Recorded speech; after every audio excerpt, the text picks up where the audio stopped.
আসসালামু আলাইকুম। আশা করি সবাই ভালো আছেন। আমিও আল্লাহর অশেষ রহমতে অনেক ভালো আছি। তো আজকে আর একটা কাজ নিয়ে চলে আসলাম আপনাদের মাঝে।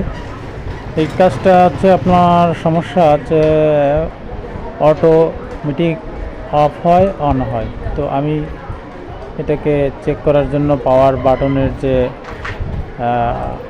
প্লেসটা আছে সেটাকে আমি জাস্ট একটু টুইজার দিয়ে ধরে দেখতেছি যে আসলে আমার বাটন শর্ট আছে নাকি আমার আসলে অন্য কোনো সমস্যা। তো দেখলেন যে আপনার অন্য সমস্যা, যার কারণে আমি ব্যাটারিটা খুলে নেব। তো ব্যাটারিটা খুলে নিচ্ছি। এখন এই ব্যাটারিটাকে আমি এখান থেকে আলাদা করব। আমি প্রথমত অবস্থায় দেখছিলাম যে আসলে এটার বাটন কিন্তু ঠিক আছে, যার জন্য চেক করছিলাম যে বাটন ঠিক আছে। তো ব্যাটারিটা খুলে নিলাম। এখন যেটা করব সেটা হলো ব্যাটারির এখানে আপনারা দেখবেন যে একটা ফিউজ থাকে। ম্যাক্সিমাম ব্যাটারিতেই কিন্তু একটা ফিউজ থাকে। এই ব্যাটারি ফিউজটা অনেক সময় শর্ট হওয়ার কারণে এই ধরনের এই যে অন হয় অফ হয়, হ্যাঁ, এই ধরনের সমস্যাগুলো এখান থেকে আসে। তো স্টেপ বাই স্টেপ আমরা এই যে দেখতে পাচ্ছেন এই যে ব্যাটারির যে ফিউজটা, এই ফিউজটা কিন্তু ঠিক মতো কাজ না করলে এই সমস্যাটা হয়। ঠিক আছে। তো এখন আমি এই ব্যাটারিটা জাস্ট সুন্দর করে ঝালাই করে আপনার আলাদা একটা জাম্পার ওয়্যার নিয়ে এখানে জাস্ট জাম্পার করে দেব।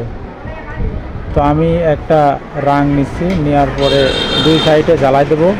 জ্বালাইটা দেওয়ার পরে আমি এখানে একটা জাম্পার ওয়্যার নেব। জাম্পার ওয়্যারটা নিয়ে তারপরে শর্ট করে আমি আপনাদেরকে দেখানোর চেষ্টা করব যে আসলে আমার যে প্রবলেমটা ছিল সেই প্রবলেমটা আসলে কি সলভ হয় কি না।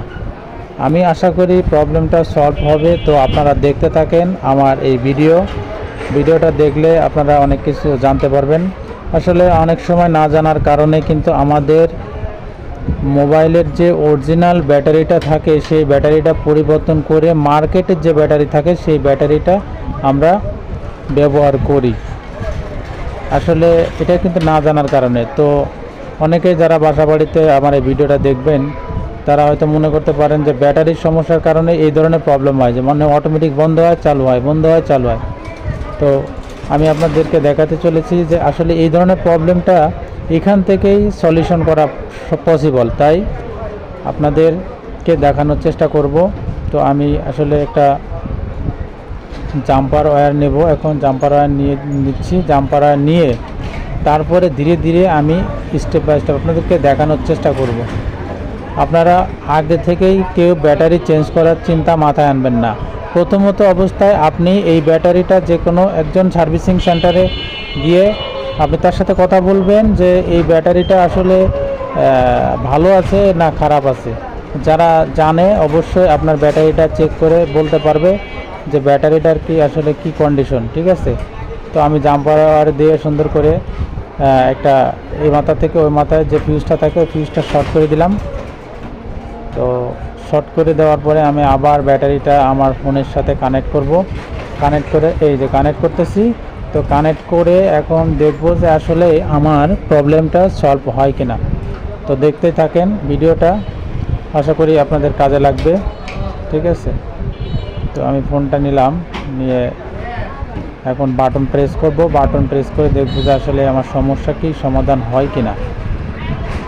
তো দেখতেই পাচ্ছেন যে ইনফিনিক্স লেখা লোগোটা চলে আসছে। তো ইনফিনিক্স লেখা লোগোটা চলে আসছে অলরেডি। এখন দেখা যাক আসলে আমাদের ফোনটা পুরোপুরি চালু হয় কিনা। আলহামদুলিল্লাহ আমাদের ফোনটা কিন্তু পুরোপুরি চালু হয়ে গেছে। জাস্ট ছোট্ট একটা ট্রিক্সের কারণে, যেটা আসলে অনেক সময় অনেকেই ব্যাটারি চেঞ্জ করার চিন্তা করেন। তো ভুলে চিন্তা করবেন না। যারা এই ভিডিওটা দেখছেন তাদেরকে অসংখ্য ধন্যবাদ। আশা করি বুঝতে পারছেন যে আসলে একটা ফোন সহজে কিন্তু ব্যাটারি নষ্ট হয় না। তো প্রথমত আপনারা ব্যাটারিটা চেক আপ করাবেন যে আসলে কি ব্যাটারির সমস্যা কিনা। ঠিক আছে। তারপরে আপনারা ডিসাইড করবেন যে আসলে আপনি মোবাইলের ব্যাটারিটা চেঞ্জ করবেন নাকি আপনার ব্যাটারিটাকে ব্যাটারি যে ফিউজ থাকে সেগুলো আসলে সমস্যা হয় কিনা সেটা চেক করবেন। কারণ আসলে অনেকেই না বোঝার কারণে এই ধরনের প্রবলেম হয়। ঠিক আছে। তো আমার প্রবলেম সলভ হয়ে গেছে। ঠিক আছে। এই ধরনের প্রবলেম থাকলে অবশ্যই নিয়ে আসবেন। সহজে সার্ভিস করে দেবো ইনশাল্লাহ। তো সবাই ভালো থাকবেন, সুস্থ থাকবেন, এই শুভকামনায় আজকের মতো